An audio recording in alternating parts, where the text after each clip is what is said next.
এবার চলে আসি কলকাতায়। সল্টলেকে বিজেপি পার্টি অফিসের সামনে, বিজেপি রাজ্য দফতর, তার সামনে বিক্ষোভ। কেন বিক্ষোভ জানেন? 100 দিনের টাকা কেন দিচ্ছে না কেন্দ্র? বহুদিন ধরে তৃণমূল বঞ্চনার অভিযোগ করে আসছে, কিন্তু এরা কারা যারা এই মুহূর্তে বিক্ষোভ দেখাচ্ছেন? কথা বলবো সরাসরি সুস্মিতার সঙ্গে। সুস্মিতা, কারা এরা বিক্ষোভ দেখাচ্ছেন থালা বাজিয়ে? কেন? দেখো, 100 দিনের কাজের টাকার দাবিতে রাজ্য বিজেপি দপ্তর ঘেরাও করলে একাধিক শ্রমিক সংগঠন। কোন কোন শ্রমিক সংগঠন? পশ্চিমবঙ্গ মজুর সমিতি, মুক্তকণ্ঠ মহিলা সমিতি, ভুখা মানুষের অধিকার মঞ্চ, শ্রমজীবী মহিলা সমিতি, এই ধরনের প্রায় 50টির বেশি যে শ্রমিক সংগঠন, সেই সংগঠনের সদস্যরা তারা বিজেপির সল্টলেক দপ্তর, সেই দপ্তর ঘেরাও করে এবং তাদের স্পষ্ট যে অভিযোগ, 100 দিনের কাজের টাকা গত 3 বছর ধরে কেন্দ্রীয় সরকার আটকে রেখেছে, বন্ধ করে দিয়েছে সেই কাজের টাকা। ফলত কেন্দ্রীয় সরকার চোর ধরতে ব্যর্থ এবং সাধারণ মানুষকে তারা বিপদের সম্মুখীন করছে, সাধারণ মানুষ সংস্থায় করছে। এই সমস্যার সমাধান যত তাড়াতাড়ি সম্ভব করুক কেন্দ্রীয় সরকার, না হলে তারা বিজেপি দপ্তর। কতক্ষণ ধরে চলে এই বিক্ষোভ ঘেরাও? দেখো, বেলা 1:30 নাগাদ এই বিক্ষোভ বা যে বিজেপির সদর দপ্তরের সামনে বসে পড়ে তারা বিক্ষোভ দেখাতে শুরু করেন। যদিও বিজেপির মুখপাত্র সমীর ভট্টাচার্য তিনি বারংবার এসে বিজেপির সদর দপ্তর ঘেরাও যে অভিযান, সেই অভিযান বন্ধ করতে তিনি অনুরোধ জানান। তাদেরও কাজ না হয় রাজ্য সভাপতির সঙ্গে কথা বলবেন তারা। এই দাবি নিয়ে এখনো পর্যন্ত বিজেপির সদর দপ্তরের সামনে বসে বিক্ষোভ দেখাচ্ছেন। এখনো পর্যন্ত বিক্ষোভ দেখাচ্ছেন তারা।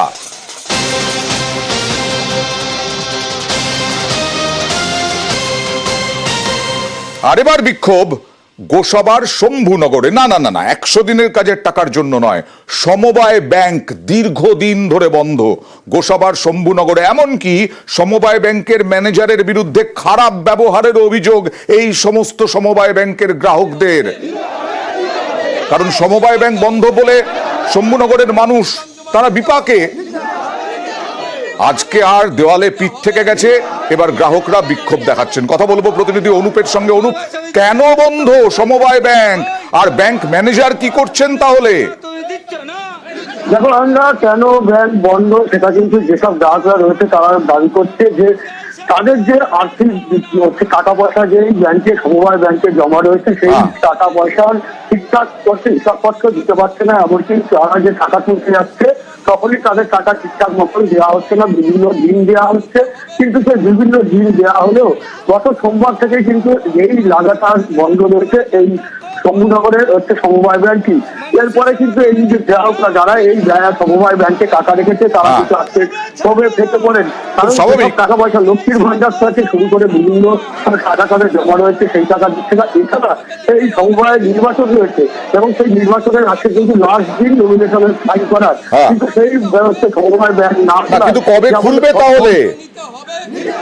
কবে খুলবে ইতিমধ্যে আমরা সেই ব্যাংকের যিনি অস্থায়ী ম্যানেজার তাকেও কিন্তু যোগাযোগ করে পাওয়া যায়নি, বা তাকেও দেখা যায় এই ব্যাংক বন্ধ থাকার কারণে তিনি আসেননি। যে সমবায় ব্যাংক থেকে নির্বাচন রয়েছে আজকে লাস্ট দিন যে নমিনেশনের, সেই না হওয়াতে তৃণমূলের কবে খুলবে এখনো ঠিক নেই। আর এই সমস্ত গরিব গুরব মানুষগুলো লক্ষ্মীর ভান্ডারের টাকা পাচ্ছেন না, রাজ্য সরকারের প্রকল্পের টাকা পাচ্ছেন না। সমবায় ব্যাংক বন্ধ বলে নিশ্চয়ই ঊর্ধ্বতন কর্তৃপক্ষ পদক্ষেপ করবে, আমরা আশা রাখি। এই 1 মাস আমরা হাঁটাহাঁটি করতেছি, এবারে আমরা হচ্ছে মেম্বারে করে মা মরে যাচ্ছে জানালাম। ওই বাবা ছিল, আমরা হচ্ছে উল্টা সই করে বললো হ্যাঁ দেবো। এখন মধ্যে আমরা ব্যাংক খোলে না, আমরা নিতেও পাই না, আমরা কাজ আমার সমস্যা আমরা এখন নিকুট দিতে পাই না। আর গরিব মানুষ কী করে চালাবো? এই ব্যাংক থেকে যাদের বই করা আছে, অ্যাকাউন্ট খোলা আছে, তারা অন্য জায়গায় অনলাইনে কোনো যোগাযোগ করতে পারছে না। এই নিয়ে এমন বিপদে পড়ে গেছি আমরা, সে আর বলার মতো না। বারবার খরচা করে আসা, গাড়ি খরচা করে, রাস্তা খরচা, এটা খরচটা কোথা থেকে পাবো? আমরা তো গরিব মানুষ। এইভাবে করে যদি আমাদের হেনস্থ হতে হয়, বারবার ব্যাংকে এসে ফিরে যেতে হয়, তাহলে আমরা কি করে ঘর বাড়ি করবো?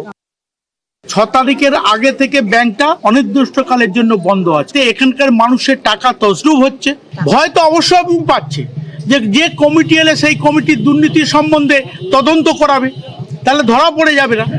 সেই ভয়ের জন্য এরা ইলেকশনটা করতে চাইছে। আমরা এই ব্যাপারে ওসিকে জানিয়েছি, বিডিও সাহেবকে জানিয়েছি, এআরওকে জানিয়েছি, এআরসিএস অর্থাৎ ডিস্ট্রিক্টের যিনি হেড ম্যাডাম ওনাকেও জানিয়েছি। সব জায়গায় লিখিতভাবে জানানো হয়েছে, কোনো সুরা হয়নি। আমরা এই একটা অন্ধকারের মধ্যে এখন আমরা চলছি। বারবার নদী থেকে চাষের জমি থেকে মাটি চুরি বালি চুরি দেখাই এবং প্রশ্নও তুলি, যখন প্রশাসন ব্যবস্থা করে পদক্ষেপ করে তখন শুধু এই ট্রাক্টরের ড্রাইভার কয়েকজন শ্রমিক তাদেরকে ধরে।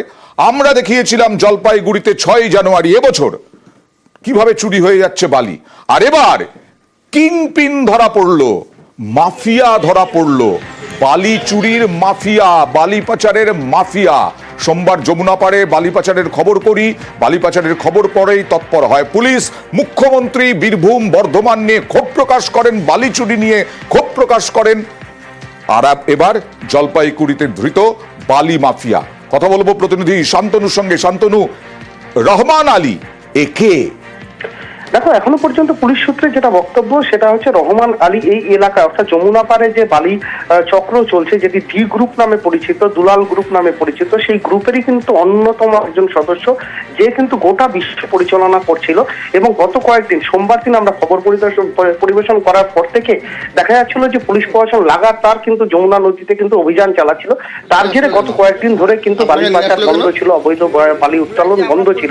কিন্তু আজকে ভোর থেকে কিন্তু সেই অভিযান শুরু হয় এবং বালি পাচার শুরু হয় এবং তার মাথা এই রহমান আলীর নেতৃত্বে কিন্তু বালি পাচার চলছিল। সেই খবর পাওয়ার পর পুলিশ সকালবেলা অভিযানে নামে এবং রহমান আলীকে কিন্তু গ্রেফতার করে। আমরাও চাইবো অন্যান্য বালি মাফিয়াও গ্রেফতার হোক।